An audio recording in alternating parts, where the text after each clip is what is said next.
Peace and black power, family. This your brother Sarnetta coming at you once again with this real yes, talk. yes. In the words of my brother Sarah Sukusetti. Yeah, now yeah. check this out right here, family. This is the post-debate analysis with Dr. Ali Muhammad, Ali, the red pill, the blue pill, and much, much more. We even got Africa Bambaataa on the ticket. Brother Natural Tahuti, Brother Seville, you name it. Brother Ali Muhammad is gonna go in, family. Listen to what I'm telling you. This right here is powerful. Tahuti. So without any further ado, I bring to you post-debate analysis from the powerful soldiers. This is your brother Sarnetta once again coming at you with this real. Yes. Talk. Go ahead, family.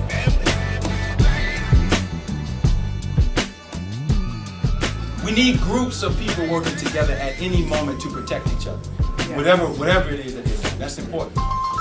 But the conversation yesterday was about trying to figure out how, if you really paid attention, how to establish a cultural stream so that we can have agreement on certain things, and whoever agreed on those things can move forward. If the BPC establishes in their mind that the white man is the devil, then they're going to have a culture, because that means that they're going to behave a certain way. If New Covenant establishes that is something that has become tired and it's worn out and it makes us lazy, and actually in history we need to take another look because we have a lot more sellouts than we like to name, and it makes us irresponsible, then that sets a culture for that particular group. But the important thing is every group needs a culture. Now, I'm being easy right now because I'm about to say some things that are very critical of our own institutions and very critical of our people in general, only in light of the fact that we could possibly take consideration on those particular things. And then, as we think about what we're doing, we'll begin to take ourselves more serious. All right? And it's important that we do so. Once I get started, I'm not going to stop. I guess I'm going to go ahead. All right, so listen. The brothers, I will say this. I was here. I haven't been coming out to those kind of events for a while because of the focus of the work that we have here. But I came out to support, to listen, to learn, and because we need to get over these slavery hangovers. I said this a few weeks ago when King Simon had his anniversary. None of us have no real beefs with each other. If you see, flamboyant speech, you know what I mean? That is a weird rites of passage for us because we lack some structures and instability in our eldership. It causes little brothers to get in rumbles sometimes. Verbal rumbles, sometimes physical rumbles. But it's safe, you know what I mean? Just like yesterday got a little hot, but it's safe in the sense that we all have some sense. We're here for a purpose. So nobody has a beef, and nothing that I say tonight is beef. It's actually to save your life. It is very difficult to have a conception on the first time and damn near impossible subsequently unless something is done artificially to destabilize her immune system. All right. Today, any one of us in here or your family members, if they're especially if they're real dark and they are with a white man and they come together and the seed comes together to produce the child, there's a syndrome or a disease state that develops called erythroblastosis. Y'all be like, what is he talking about?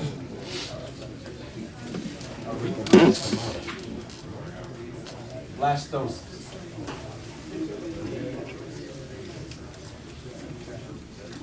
You see the word right here, eryth, which is the red blood cell.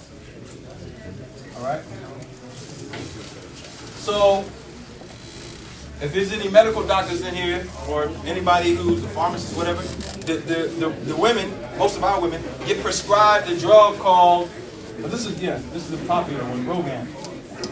All right? Rogam is an immune suppressive treatment so that while the child is in the womb, you won't get this going on. I had a brother who's a guard in Philadelphia.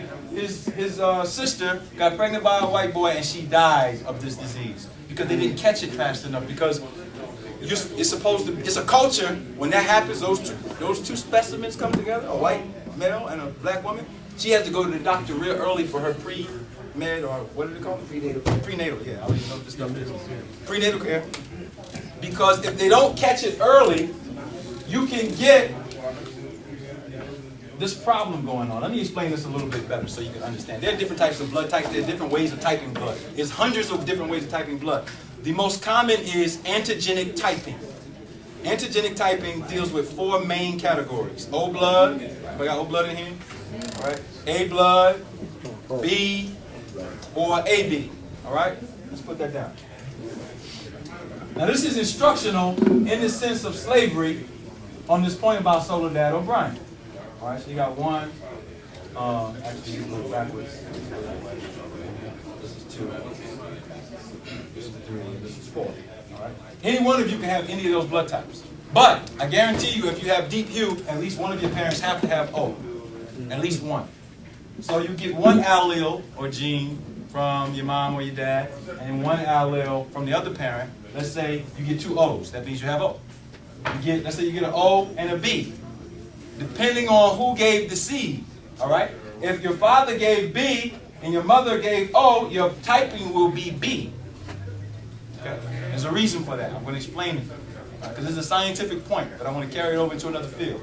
All right. If you had O blood, your mom and your dad had AB, you would have AB.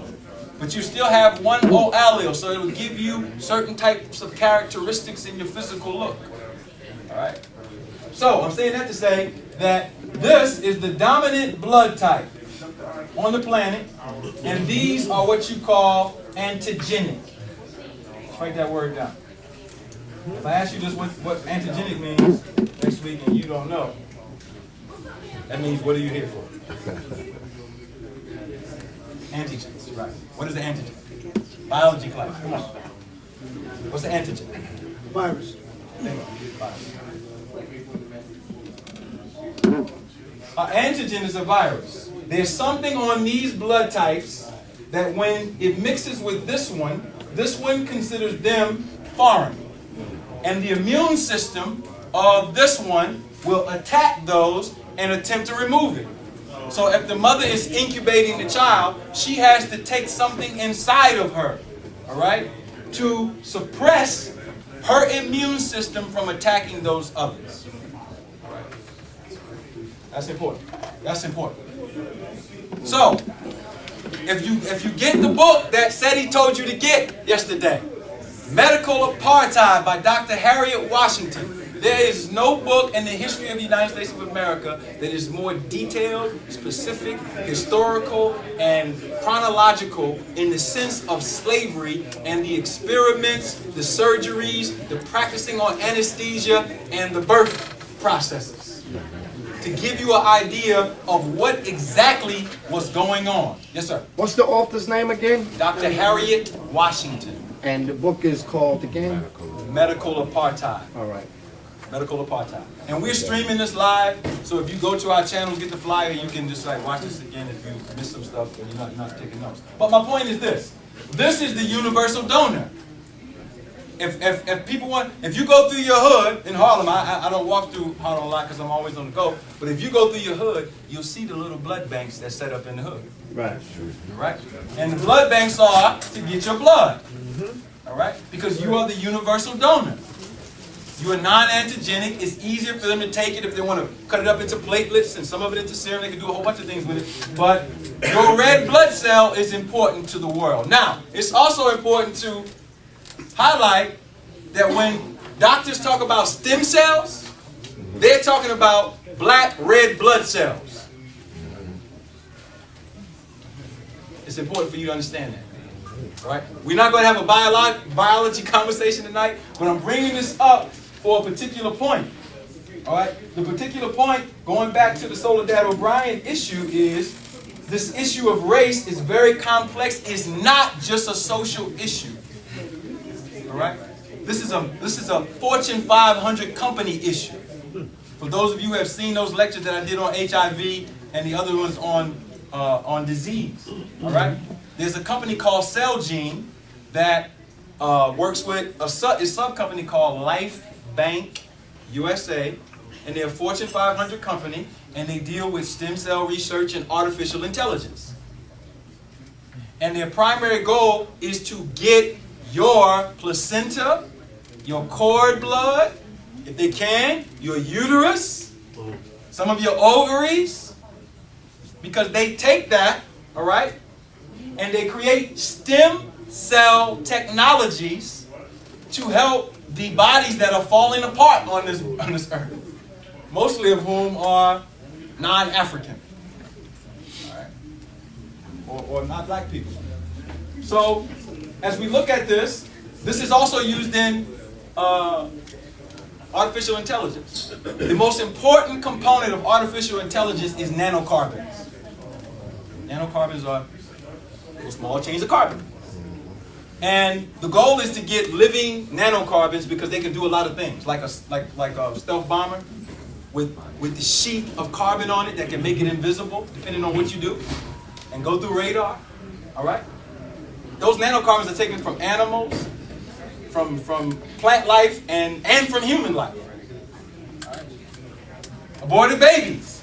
We can just go on and on and on. But the whole culture comes from slavery. That's my point I'm trying to make. All right? The whole culture comes from slavery. Yeah, enslaving the Jews.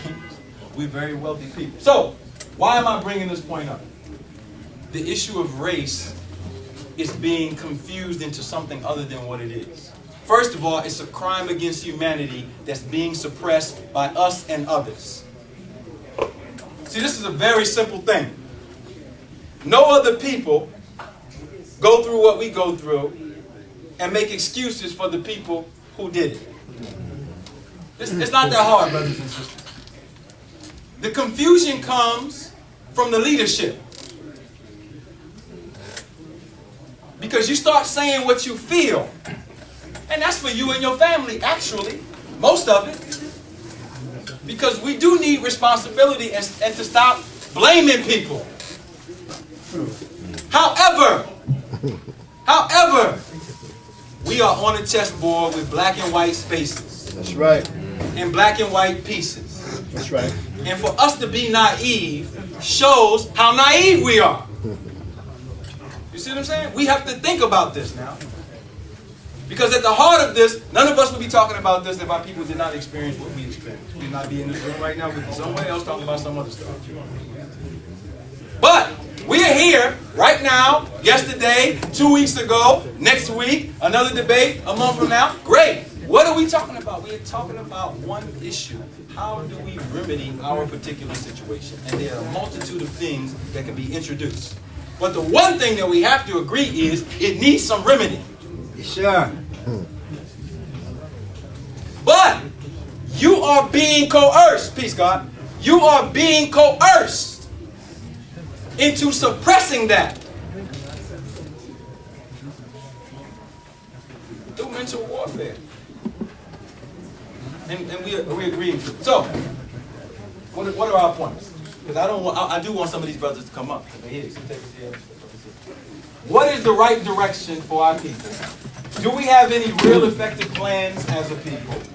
Who are the sellouts and those committing treason? What should we do with them? What is going to happen during the fiscal cliff over a 10-year period? Did our ancestors predict these things? What was their view on the outcome? How do we form united fronts? Those are some of the things that we wanted to inject into the conversation today. All right? This conversation is not a joke. I have this brother right here in the background for a reason. You see this brother in the background? Does everybody in this room know who that is in the background of this slide? Yes, sir. Raise your hand if you do not know who that is. It's okay. Raise your hand. Raise your hand. You gotta raise your hand if you don't know. I need you to raise your hand. Okay, 1, 2, 3. There's 3 people? Come on now. Because you know what I'm gonna do? I'm gonna test you. Because you can't be a liar in here. So everybody else besides those three people who raised their hand know exactly who this is. Khalid Muhammad. I can't see. No guessing. We're in a classroom now. I'm going to be the teacher. Oh, yeah. Everybody knows who that is? Of course. Who does not know who that is? We know who he is. You don't know who it is. You don't know who Khalid Muhammad is. Oh, no, I do. That's who that is. Yes. I'm going to say his name. Khalid Muhammad. Right, yeah. Who does not know who Khalid Muhammad is? I want to make sure, because I'm about to say some things and I got to give you some context. You know who Khalid Muhammad is? I see you. I know it. I can see it. It's all right. It's all right. You just don't want to raise your hand. It's all right to not. It's okay not to know. I wasn't going to do anything but explain who he is. All right. This particular brother right here, in 1968, came into a group called the Nation of Islam. Everybody know who the Honorable Elijah Muhammad is? Elijah Muhammad, Malcolm X? Yes, sir. You remember that? Okay. All right. You've seen the movies. All right. So this brother came into the Nation of Islam, that body, as a student of these people that you see, Muhammad Ali, Minister Farrakhan. All right, those were the younger ministers during that particular period. Right, he was a young 20-year-old college student coming in at that time in 1968. He stayed in that particular movement, which was a very, very, very, very powerful black movement, economically, spiritually, culturally. Right, it changed a lot in America. So you need to get some of the documentaries and the books that talk about the history of the Nation of Islam. However, after the messenger passed in 1975, there was what we call, because I'm FOI, a coup d'etat. Everybody know what a coup d'etat is? Yes. It's when you have a group of people who are running, and you have a regime, and then somebody passes, and they're supposed to keep the thing going, and then it gets flipped all around and changed into something else. Right. Okay? All right, there's a coup d'etat. His son, other people played. This brother left the Americas, changed his name to Malik Rashidin, and went to Uganda, went to South Africa, went to Libya with some of the movements in Africa to try to train and get some expertise and unite, because that particular body, the Nation of Islam, was an international unit. The messenger told us in the FOI manuals that he used to get 300 letters a day from world leaders. You have to open them up and read them and make correspondence. So it was an international movement, growing off of the movement with Garvey and Noble Drew Ali. Okay, so that was it was almost like a ball rolling.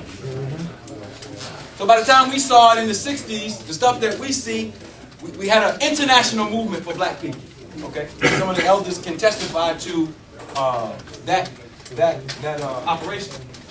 So he stayed in Africa, and then when Minister Farrakhan stopped his interfacing with Elijah Muhammad's son, who pulled the coup, Minister Farrakhan stood back up, and he wanted to bring back the culture of black nationalism and dealing with the subject that we're talking about now. Some remedy for our people. So this was one of his prized ministers that became his national representative. And in the latter part of his days, he became the head of the New Black Panther Party. Everybody know what the New Black Panther Party is? Okay, great. So this is one of our brothers, an international spokesman for our people. All right. In 1994, there was an assassination attempt on his life in Los Angeles. Me and Sarnetta, Tahuti, and a few other people did a whole radio show on that. I dug that up in the archives and started putting it back out. All right. So I'm going to put the links on the board before we leave, or make sure you get a flyer from up here, because you can go to that radio show and download, because we can't go through all this stuff in one night. But my point is, this was an international spokesman. He was a brother who took his whole life from the time that he was 20 years old all the way up into his 50s. I think he passed when he was 56? 58? 58. In his 50s. Upper 50s. Right. All right, so he took almost 40 years of his life, not to bullshit, okay, to go to countries, to get millions of dollars to bring back, to build schools, which were done and still are here, to build a whole bunch of stuff, the final call, all of those things that you see. So this is not somebody who was a big mouth rabble rouser like people try to portray him. That's right. Okay? Because this is what they do to our people. All right? Even though he was very, very, very flamboyant about what he had to say. However, he had an assassination attempt on his life unsuccessfully. He stayed alive in 1994.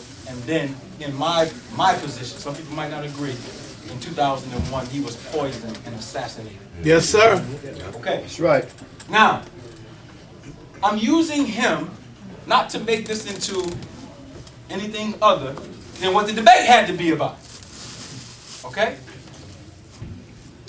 What is it? Now, I'm also using him because this point is important. This was the only human in the United States history to ever have his speech censored by the United States Senate and the House of Representatives. Now, I'm saying that because that's kind of big, brothers and sisters. That's right. Throughout United States history, that's 250 years, there's a lot of things that have been said that are considered absolutely insane. And the Congress and the House of Representatives never stood up and said, "You so goddamn crazy, we're going to censor you." I mean, you have people saying all kinds of things in the United States history. White people, black people, whoever. Yep. Seditious stuff, whatever. This is the only person that they did it, and they did it because of what he had to say about Jewish people. Yep. Which means that that conversation strikes a nerve in America. For some reason. We know. All of y'all might not know, but we know. Like yesterday in the debate, when the issue of SETI projecting his position in his presentation, that Dr. York wrote a book called Sodom Revisited, or whatever it was. Misinterpreted. Sodom Misinterpreted. Thank you, brother. I'm glad people here, because I don't like to mess up. Sodom Misinterpreted. And he was about to present his case. Right. He didn't really go into all of it. He went into some of it. His position, from me listening, was if you are a black power leader or something conscious, and you have a certain level of sensitivity for gay people, then you were charged with being a pedophile, and you signed a plea deal saying you did it, that was an issue. I'm not bringing it up to slander Dr. York. I'm bringing it up for a particular point. When you look at that particular instance, and you say, he's talking about Jews, that's a hot topic. Yesterday, talking about gay people, or a particular leader being gay, became a very hot topic, almost destroyed the whole debate. Sure enough did. Yep. About that. That was very interesting to me, brothers. Yep. I was shocked. Yep. And I was not shocked because of the one legitimate part, which was if children are here and they see certain images, then that's an issue. Let's give a heads up, on that. And then Sutek stood up and did that. That's cool. That's right. But I'm looking at the crowd, and I feel a strange energy. Yep. Yes, it was. I felt a strange energy. Yeah. I did. I felt a strange energy, brothers and sisters. Now, I know this thing, the undercover stuff and the Bati boy is, I know it's rampant. Yep. But it was in that room. It was in there. It was waving through. You see what I'm saying? And I felt it. And I was like, oh my, this is terrible. Gay people come to hear debates about is the white man the devil or are we all on worse enemy? Damn. I mean, hey, I get They were there. They ain't here now. It's okay. We're not here to do a gay lecture. Eat up on it. But the point was, it struck a nerve. All right? So when things start striking nerves in people, it's because of their behavior, their perception, and their culture. You just upset my culture. Or you upset my behavior. Or you upset my perception. All right? I want to be on the record for saying I do not, never will, protect anybody that's gay. I absolutely abhor the thought of that whole thing. I understand that after what we have been through as a people, that element will exist when white people are in control. Because it is my position that they are naturally that way. That's right. That's just my position. Now that might be biased, and you say it's a generalization. Okay, cool, that's all right. I make generalizations sometimes, and that might be an error. That's for real. But their culture precedes that they participate. But it strikes a nerve. So all the striking nerves says a lot. It says that if he made white people upset, then he came back and made black people upset. All right? Then he came back and made revolutionaries upset. All under the guise that you are a victim in some sense of what happened to you, and the result of your present condition is based on that thing for standing up for you. That means to stand up for black people in America is dangerous. That's right. It is. It's dangerous. It's dangerous because, calm that down, brother. You can't run your business. I get this all the time. Brother Ali, you got 6 businesses and you wrangling through all of them. You messing around with that black power shit. Leave that shit alone. You're too intelligent. Yep. I'm too intelligent to put it down. Come on. I'm not that stupid. You see what I'm saying? I'm not that stupid. So my point is, we have to address it. What are we addressing? We're addressing our relationship to white people and the impact that it has had on us to make us behave like we behave. That's it. You see what I'm saying? That's it. How much time? It's 8:30. What I want to do now is I promise 1, 2, I promise 3 people. And I don't want to take a lot of time. I want to know, do y'all want to come up and share with y'all experience? Because I got some PowerPoints, or 4, yeah, 4. Share your experience. I'm going to give each person 5 minutes to come up and share what they felt, what they thought, what they saw, what they agree with, etc. And I'm going to introduce each person that's coming up to do so. Yes, sir. Come on up. You come on. Yeah, ain't no particular order. Come on up. This brother right here is Sutek. This is our next mayor of New York City. Run, Sutek, run. What's the business you run? Soul Brothers Boutique? Soul Brothers Boutique. He's still here. He's a merchant for our people. He is an advocate, a teacher, a political scientist. So I'm going to let him have some time because he was the moderator. On the event last night, I thought it was a very, very interesting discussion that the brothers had because, like I said last night, anybody could stand in front of you and give a lecture, a speech, and feel very, very comfortable in doing it and not risk a lot. Because the fact of the matter is, when you're looking at somebody who you assume has knowledge on something, a lot of times we just take their word for it and run with it. We don't really, people will say, yo, don't believe me, do the research. You know what I'm saying? And with that type of authority coming at you, say, well, I don't really need to look it up because he's telling me to look it up, so I don't need to look it up. Right. And people will just run with whatever they hear.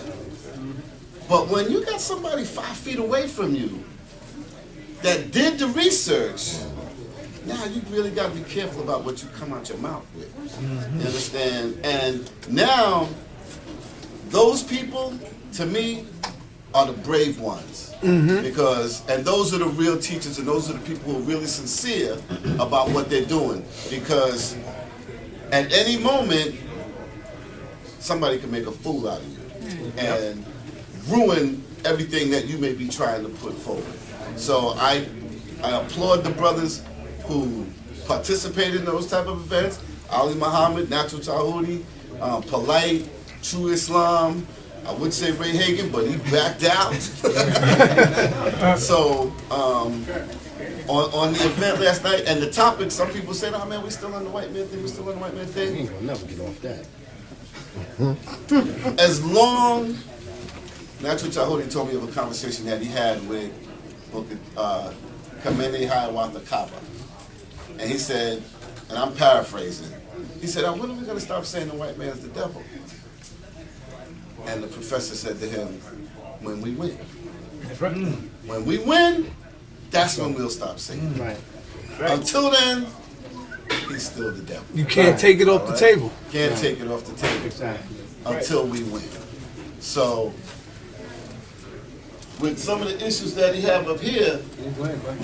there's one thing I wanted to just talk about, right? A lot of times we think that all our problems are because we're black. And I'm only speaking from my own opinion. I'm not speaking for anybody else, and I'm not trying to put opinions on anybody. But That's it. I'll give you an example. The seat that I'm in, and I say this all the time, and it might not be true. I might be the only nigga that don't want to stay in his seat.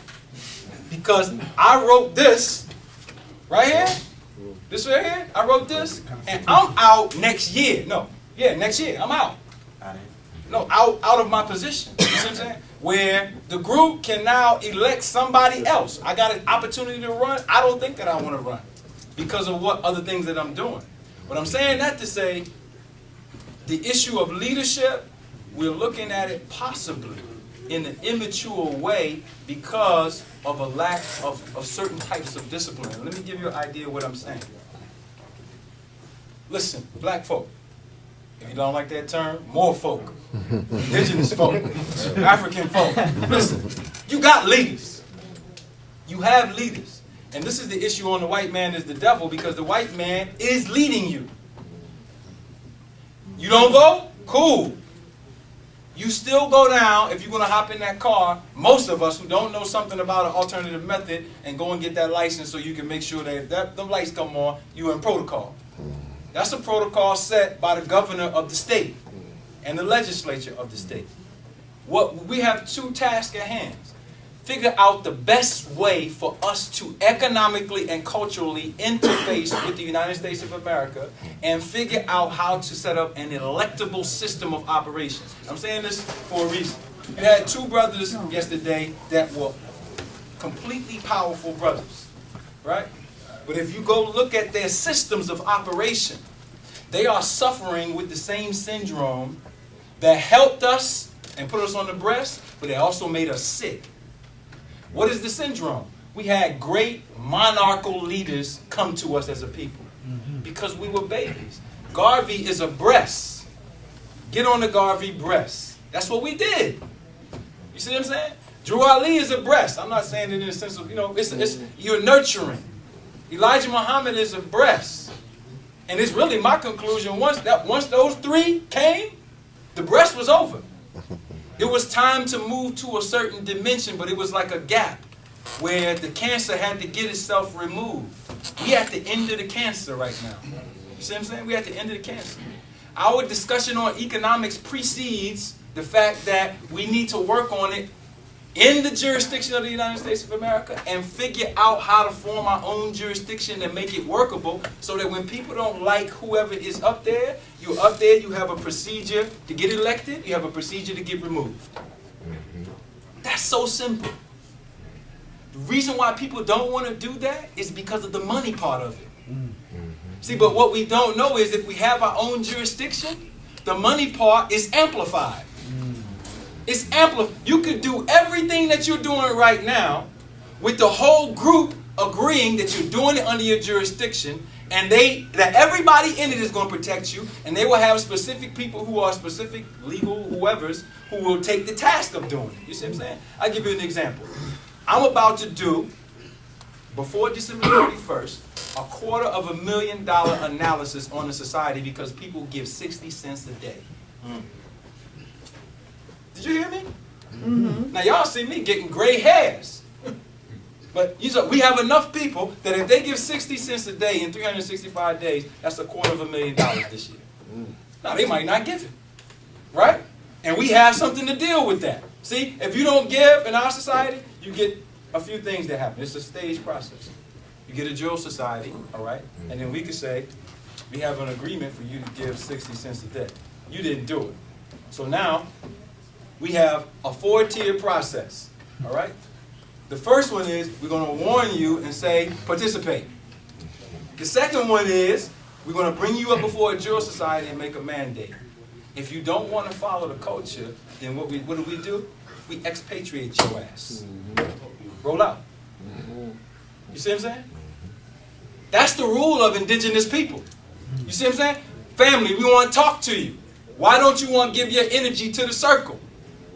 So we have to, this is our task. Our task is how do we construct that circle, all right, without taking away from everybody else's operation. And there's only one way to do it. You set up a system where people can run for office, all right, whoever are qualified, and the people see it, and then you participate in it, and you have a budget. So if a nigga steal, guess what? You got those things to deal with. We kick your ass out, and we might kill you. As tier number 4. Let me say that last part. We might kill you. We're going to go cam on your ass, not him. Kill a motherfucker. You see what I'm saying? That's what was done in the priesthoods. That's what was done in our societies. We didn't have no damn jails. You see what I'm saying? You either violated somebody, all right? You had to play in blood money. You became an indentured servant. We banish your ass or we erase your ass. Now, that's why he's dead. This brother right here. He's dead because he was thinking on a new system. And the old elders did not like it. Minister Farrakhan did not like it. He came before the people and said, Allah killed Khalid Muhammad. I was in the damn audience. I was there in tears. You see what I'm saying? That cycle will continue. If Polite will make himself a king over a new covenant, it'll be a nigga, him and a nigga fighting in a few more years. Over the leadership because Polite can't get put out. You see what I'm saying? If SETI and BPC, and he gonna roll as a general with no goddamn electoral politics in the society, it's gonna be a rumble. You see what I'm saying? Because then it becomes a power struggle. Make the power struggle the power of the people to struggle to figure out who the hell they gonna put in to do what they want them to do. Don't make it between parties. The last thing that we have, this is prediction science now, the last thing that we're supposed to do is form a government. That's it. Now the task is 2 things that we don't want to do. Discipline the men and discipline the women. We don't want to do that. Because we got to have a rites of passage to clean up the bullshit so that we'll never have a lecture where we talk about gay or whatever and niggas start, that won't happen. You see what I'm saying? Because everybody went through the rites of passage. What is the rites? The rites of passage could be every Monday night, niggas show up and come up and do 100 push-ups. Yeah, you, everybody. Yeah, Sonetta, you got to come down. You did 100 push-ups on this Monday night? Goddamn, come on. You know. Yeah. Sister, come in here. We're going to see if you can cook. I know some sisters who can't even make toast. With a toaster. You see what I'm saying? But you the goddess of the universe. Yeah, potentially. So all these diseases get removed when we have a voice. This is why America is so goddamn deceptive. Because everybody believes they have a voice. And then they use it. You see what I'm saying? But it's become so deceptive. So that's the last thing that, this is my position. I'm saying my position. Everybody knows the last thing that we need is a government. Now you say, well, is it going to be a Moorish government? Is it going to be an African government? Is it going to be an indigenous government? God damn, it's our government. Because we can name it that. Start out, I don't know, ourgovernment.com, something, God damn. Anything. It doesn't matter. You see what I'm saying? We can make the longest title in the world. Just include all the names in the first year. Whatever it is. But anything else is bullshit. And the reason why it's bullshit is it's going to lead to niggas getting disappointed and getting killed. You know why niggas going to get killed? Because somebody is going to find something so dynamic, so beautiful, so glamorous, so new covenant, so ISIS. And it upsets the motherfuckers who don't want you to upset their rule. Who have walked, you said you walked down 125th Street and watched that shit deteriorate? Goddamn, we don't believe in evolution. That's people doing that. That's planning behind doors. Why is it all these black leaders all of a sudden so friendly with these crackers? Oh, since 2001 the towers went down. They killed Khalid, now everybody want to be friends with white people. And forget about what happened. What happened to, damn, we need some remedy. It's integrate, become the president or the governor or the other shit. And now when you get in that position, you're so stuck in white supremacy that we couldn't get your ass off of that shit with the strongest fucking, I don't know, anything to snatch your ass off that track. Why? Because the country is ran by businessmen. Right, Sutek? Exactly. You see what I'm saying? The country is ran by businessmen, bondholders. Families. They got your contracts right now in their pocket. Down there on Wall Street. And they get up every day and what do? Y'all watch that? They ring the bell and they clap. They get in a group, right? Not clapping. What you clapping for? You ready to get that money? You about to get that money. But look, no. That is a culture. Yes, it is. They have a culture. Don't get mad at them. Where's yours? You see what I'm saying? You gonna go register a business with the devil to get freedom? God damn, we supposed to be beyond that point. Even if you're gonna be self-sovereign, shit, I'm gonna register it in my own house. I mean, you gotta have some intelligence. So that point that we're at, we're stuck in that shit, man. And the only thing that has shown and proven to work is some type of rites of passage. Garvey had a goddamn rites of passage. Goddamn, maybe we need to come to the lecture just one time, all dressed the same, just to feel the unity. Everybody wear black. Shit, something, I don't know. You know what I mean? Look like the black cross nurses, sister. Why you gotta come in here looking like Nicki Minaj? Goddamn, you already fine. I can't even pay attention to what I'm saying. You see what I'm saying? Where's the rites of passage? I need to concentrate on teaching the people. I'm looking at you. You see what I'm saying? It's a culture, though. It's a culture. We're not saying, we're trying to disrobe you of your ability to express yourself, but there has to be some culture. God damn it, our conscious community is intelligent as hell with no culture. We got the brightest motherfuckers on the planet. They can star map and tell you next week you're going to stub your toe at 2:23 a.m. nigga. You ain't even know you're going to be sleepwalking. I got that chart written for you. How much? $50. Come on. You know what I mean? But that's power. That's gross domestic product. Listen, we're the most brilliant people on the planet already. And this brother just made the point. God damn it, this is the last thing. I've been looking for some other stuff to stop the stress. I can't find it. I damn sure can't go become a man now and they're talking about white people too bad. And I don't want to be with them. You see what I'm saying? I can't take my intelligence and deposit that shit in a bank that's about to be foreclosed on. You see what I'm saying? A self-foreclosure, because they're going to the next round. They're going off the fiscal cliff. Them motherfuckers got a parachute. We sitting there goddamn looking around like, damn, everybody else is flying off on this shit. With their wings, we looking like, oh, I'm about to Peru this shit or something. I don't know. Very important. I want to stick to the topic. The white man's the devil. Through my, and I know many people know.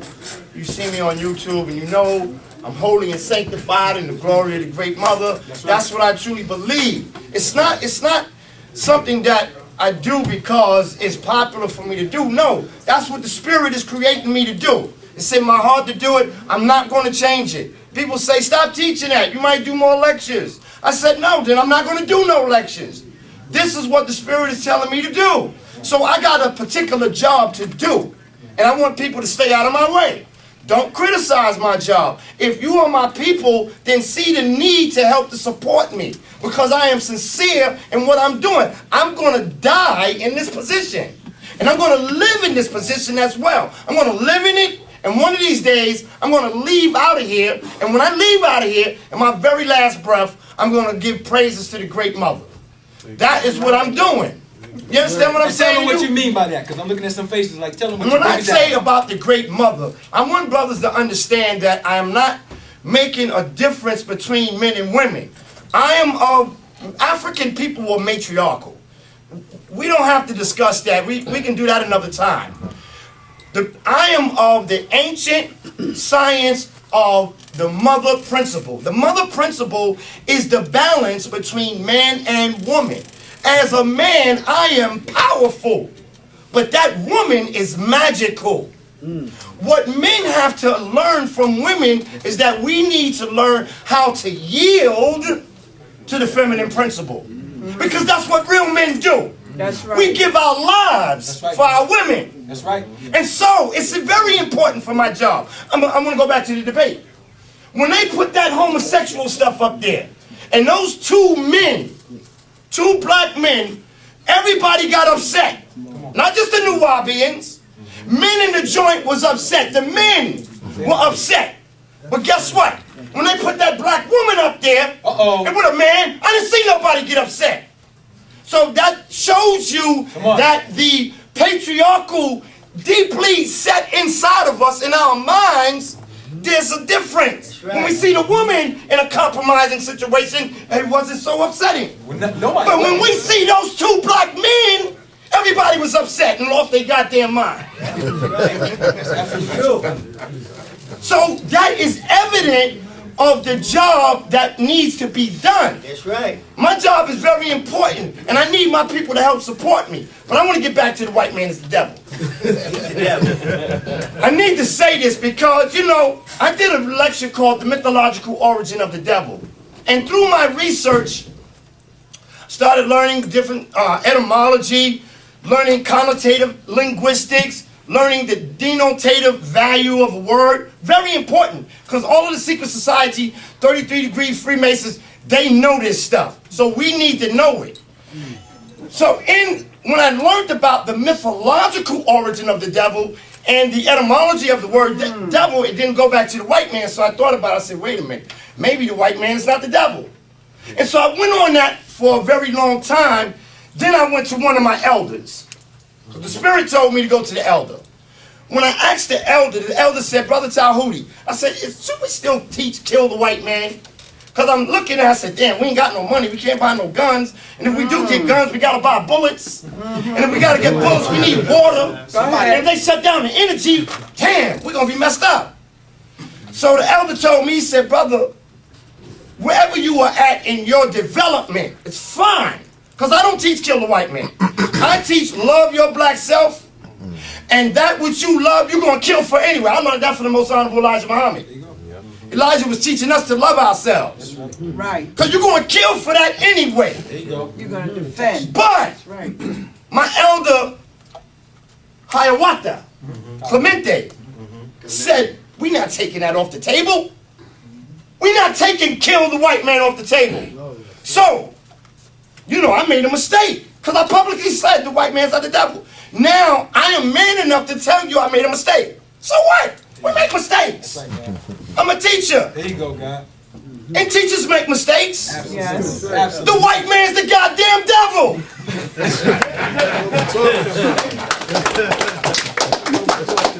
And we need to keep that on the table. No matter where we are in our spiritual development. We can get spiritual. And we can fly on magic carpets. But don't, goddammit, take away the white man is the devil, because it's very important. And lastly, I don't want to be long breath. To my leaders, to my teachers, we need to respect each other. Get the hell out the way. You're not the goddamn missing link. I don't care how much knowledge you get, how much economics you teach. You're not the missing link.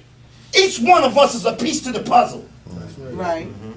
And the Spirit of God has shaped and formed and molded you to be the very best at what you do. I couldn't jump up in Ali Muhammad's. He do what he do good. This brother. I remember carrying this brother's records in back in '79. So I could get in the joint free. Get with that mother principle! You know, I never knew years later we'd be standing up here together. You know what I'm saying? But the Spirit got a job for you to do. But the point is this. It's like your cells in your body. You got billions of cells. Let me show you how intellectually, spiritually intelligent you are. Your body has billions of cells. Yes. Trillions, right? And guess what? They don't even get in each other's way. That's right. They don't even get in each other's way. Here we got all this intolerance. We doing this to each other. Right. We getting all in each other's way. Go ahead, brother. Listen, the most honorable Elijah Muhammad said this, and I always remembered it. The more wisdom that you obtain, the more humble you should become. Of course. Don't let knowledge and wisdom and wealth and education make you swell up your chest and become arrogant, that you can't sit your dumb ass down and learn something from somebody else. And lastly, shit, I go to Taj Bay's classes. I was beginning to start coming to these classes because I started, as I was developing, I said, wait a minute. The brother do got a point. I started studying etymology. I said, damn, Taj got a goddamn point. Let me listen more. Nationality, I started listening to it more. And you know, we was banging on that. Nigga, we the black man is God, blah, blah, blah.